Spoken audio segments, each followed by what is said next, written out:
what's up, y'all? As the title suggests, and as I've emphasized in the title, Hunter x Hunter episode 130 strictly emphasized the feels. The feels of this episode was just on a whole nother level. I mean, this is probably the second, best episode in terms of just the emotional factor of this episode.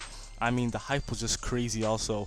I mean, pretty much the main premise of this episode was Gon. It was P2 revealing to Gon that Kite is indeed dead. P2 has confirmed, right in front of Gon's face that there is no way to revive Kite. Kite was already dead from the start. The only power that P2 pretty much has is just to, keep the bodies from decomposing. But aside from that, the person's soul, body, mind, and all that, all the stuff that makes people human is pretty much gone. And then at this point, Gon begins to break down. I mean, he's tearing, he's crying, and it looks like, from what it seems, he's having some kind of internal struggle with himself. On one end, he's telling himself that, oh my God, Kite's dead and it's all my fault.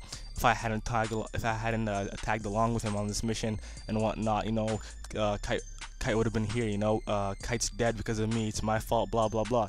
But then on some kind of second conscience, you can say, instead of Gon's mind, it's telling him that, oh, it's all P2's fault. P2's the one that killed Kite. It had nothing to do with you, Gon. You have to fight P2. You have to kill P2. So it looks like this, just analyzing this whole aspect, and judging by the previous episode, it looks like Gon is gonna go buck. He's gonna snap. He's gonna probably stalemate for this. Probably the best episode, maybe. I'm not gonna go as far to say as it will be guaranteed the best episode of the series, but from the looks of it, it looks like it can definitely be a top 3, top 2 episode. If what Gon does is actually as amazing as people have been telling me and whatnot. So let me just dive into some of the other factors that were going on in this episode.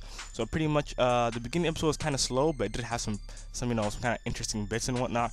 So especially with Poof, okay. So obviously, as I've emphasized, in previous reviews, is that Poof pretty much wants to get rid of Komagi. We all know that. But then Poof realized that the Gungi board is still in the castle, and Poof is trying to prevent the king from finding the Gungi board and thus rejuvenating his memories from before he died. So pretty much Poof is successful in doing so. Poof manages to get to the castle before the king does, and manages to hide away the Gungi boards. And then meanwhile, you have Knuckle and Malorian, who are trying to blend in with the crowd and trying to come up with some kind of idea to take down the king, which is pretty much laughable because we all know that they have no hope. And to this point, right now we're focused on P2, but there's still the bigger task that is the king. Who's gonna touch the king? There still hasn't been no sign that there will be anybody who's even close enough, to actually touch the king. And it's pretty laughable, the fact that that they're trying to tease us, thinking that Knuckle and Malorian actually have a chance of taking down the king, which is pretty much impossible. And then also, we have this other bits with Killua and Palm. Palm and Killua kind of strengthen their bond, in some sense. And we actually learn more about Palm's power. Palm's crystal ball, that she has infused in her head, is actually kind of works like some kind of like a 3 TV slot, so she gets to watch 3 different people, at the same time. So that's actually kind of, cool in that sense.